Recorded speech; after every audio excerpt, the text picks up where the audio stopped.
یہ میں قوم لوط کا ذکر کر رہا ہوں، اگر آپ کو یہ نامناسب لگے تو بات موجود ہے۔ خانہ وال میں قاری حذیفہ جو ہیں انہوں نے طالب علم کو مارا اس لیے کہ وہ ان کی بات نہیں مان رہا تھا۔ خیر اس کے ساتھ بدفعلی بھی کی، اور اس بچے نے جا کے پھر ایک معصوم بچہ تھا، وہ سیدھا لیٹ بھی نہیں سکتا تھا، تو قاری صاحب جو ہے پکڑ کے بہاول نگر میں قاری غلام رسول جو تھے کہ نام کیا کیا رکھے ہوئے ہیں، وہ جناب لاہور لے کر آتے ہیں بچوں کو، کہاں سے، بہاول نگر سے، اور پھر کہتے ہیں کہ جناب میں ان کو مدرسے میں رکھوں گا، اور وہاں لاہور کے اندر برکی روڈ کے اوپر وہ لے کر آتے ہیں وہاں پہ، اور بچے نے ایک حکم نہیں مانا قاری صاحب کا، بچے کو اتنا مارا انہوں نے لوہے کے ڈنڈے کے ساتھ یا پلاسٹک کی راڈ کے ساتھ، جو پانی کی پائپ ہوتی ہے، اس کی ہاتھ بھی ٹوٹ گئے، اس کی ٹانگیں بھی ٹوٹ گئیں۔ مفتی منظور جو ڈی جی خان کے ہیں، معذور لڑکی جب بیچاری پریگننٹ ہو گئی تو پتہ چلا کہ قاری صاحب اس کے ساتھ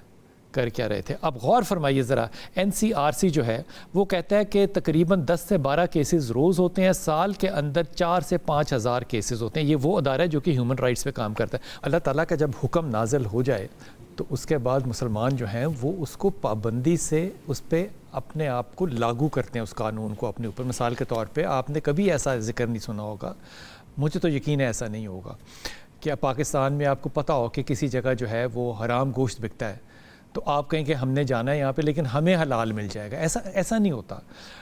آپ کو پتہ ہو کہ اس جگہ پہ جو ہے وہ فلاں برائی ہے، مثال کے طور پہ کوئی شراب ہے یا کوئی سور کا گوشت ہے یا کوئی ایسی چیز، آپ وہاں پہ جائیں گے ہی نہیں، آپ کا کوئی سے تعلق ہی نہیں ہوگا۔ یہ صرف اللہ نے حرام کہا ہے، حرام بھی نقابل کہ ایک چیز کو تو حرام کہا ہے، دوسری چیز کو کہا ہے کہ یہ فعل شیطان ہے قرآن۔ اب دوسری طرف دیکھیے کہ ایک باقاعدہ قرآن کے اندر ذکر اتنی تاکید سے آنا کہ اس کے اوپر ایک نبی کو بھیجا گیا، اس کے اوپر پورا واقعہ جو ہے وہ حضرت لوط علیہ السلام کا آیا، پھر احادیث کے اندر ذکر آیا، پھر ان کی اولاد کا، ان کی بیوی کا ذکر آیا، 2 فرشتے جو بھیجے کے ٹیسٹ کے طور پہ اس کا ذکر آیا، اور پھر ان چیزوں کو پابندی سے پابند سلاسل کیا گیا۔ لیکن کمال بات یہ نہیں ہے، میں یہ بات مذاق میں نہیں کہہ رہا، میں یہ بات دکھی دل سے کہہ رہا ہوں، اور اس بات کو مد نظر رکھتے ہوئے کہ میں ادب کرتا ہوں، میرا اپنا تعلق ایک دینی مدرسے سے ہے، میں ان چیزوں کو اچھا سمجھتا ہوں کہ دینی مدارس کردار کرتے ہیں بہت بڑا ایک سوشو اکنامیکل ایک نیٹ ورک ہے جو کہ چلتا ہے، اگر نہ ہو تو آپ کے پاس مساجد جو ہیں وہ بھی آباد نہ، لیکن اس کے باوجود کوئی یہ نہ سمجھے کہ یہ بات دین کو ہٹ کر رہی ہے، کسی جماعت کو ہٹ کر رہی ہے، کسی ادارے، نہیں، ناٹ ایٹ آل۔ یہ ایک مائنڈ سیٹ ہے جو کہ اس ملک میں ہے اور بہت ہے، اور ہم اس کے اوپر پردہ داری کرتے ہیں، میرے خیال میں پردہ داری کرتے ہیں، اور خاص طور پہ پھر ایک طبقہ ہوتا ہے جو کہ اس کے اوپر آ کے کہتے ہیں کہ آپ ہمیں ہٹ کریں۔ ہم کسی کو ہٹ نہیں کر رہے بھائی، یقین کریں، ہم کسی کو ہٹ نہیں کر رہے، ہم اس مائنڈ سیٹ کو ہٹ کرنا چاہ رہے ہیں جس مائنڈ سیٹ کی وجہ سے اللہ کا جو حکم ہے اس کی معاذ اللہ پامالی ہو رہی ہے، اور ہم اس کے اوپر as a nation, as a مسلمان نیشن کوئی بھی رد عمل نہیں کرتے۔ میں اردو بازار گیا اور میں نے وہاں پہ 2 کتابیں دیکھی، اور یہ دونوں کتابوں کے نام جو ہیں یہ میں اپنے مہمانوں کو دکھا بھی دوں گا، اور یہ انٹرنیٹ پہ بھی اویلیبل ہے، میں نام نہیں لوں گا کیونکہ پھر وہ خاص طبقے کی طرف اشارہ چلا جاتا ہے۔ ان چیزوں کا تذکرہ جو ہے وہ یا تو ازرائے مذاق کیا گیا، یا مجھے نہیں اندازہ کہ کیوں کیا گیا، یا یہ کرنے کی ضرورت کیا ہے، ایسا تذکرہ یا ذکر کہ ایک طالب علم اگر پڑھ رہا ہو تو وہ اس چیز کو یا عاجزی سمجھنے لگ جائے یا نارمیلسی سمجھنے لگ جائے کہ یہ بزرگ کر رہے ہیں، یا بزرگوں کا یہ رویہ تو ہمارا بھی ہونا چاہیے۔ یہ نارمل نہیں ہے۔ جب قرآن میں حکم آ گیا تو یہ بات جو ہے وہ ختم ہو گئی کہ اب یہ ناجائز ہے، اب یہ حرام ہے، اب یہ کلی طور پہ پابند سلاسل ہونا چاہیے۔ لیکن ہمارے ہاں کیوں نہیں ہے؟ پاکستان کے ایک کونے سے دوسرے کونے تک آپ کو اس کی ایگزامپلز ملیں گی، اور انتہا کی ملیں گی، جبکہ حکم جو ہے وہ آپ کا اللہ تعالیٰ نے قرآن میں بھی دے دیا، حدیثیں اس کے اوپر بھرپور ہیں۔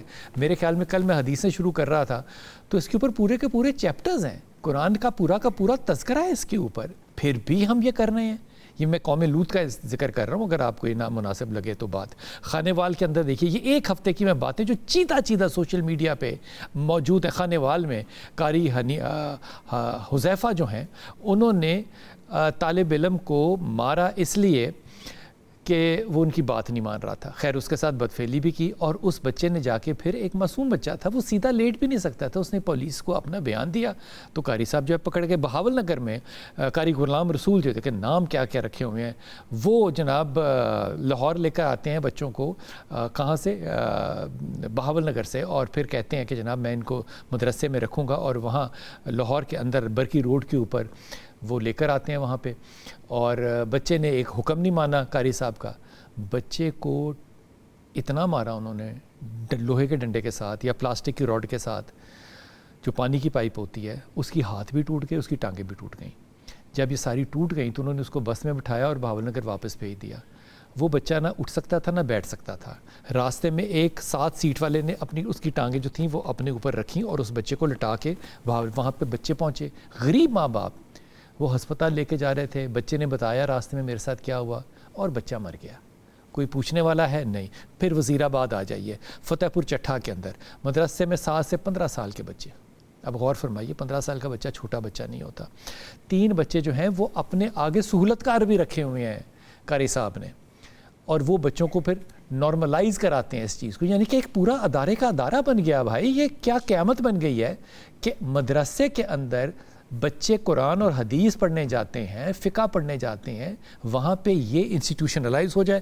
قاری رفاقت کی بات جو شعیب عبداللہ کی ہے, جس میں کہ 3 بچے ہیں جنہوں نے کہ مارا, کاٹا, پیٹا, رات کو بوری میں بند کیا. پھر وہ تو CCTV کا شکریہ ادا کریں جس نے کہ پکڑ لیا اور بچے کو جا کے کہاں پھینک دیا, انہوں نے نالے کے اندر. کراچی کے اندر غور فرمائیے, 3 دن بچے کو الماری میں رکھا, اور اس کمرے کے اندر جب وہ بدفعلی کر رہا تھا کمبخت بچہ, بچے کے ساتھ جب وہ کمبخت بدفعلی کر رہا تھا, اس کی نانی کمرے میں موجود تھی.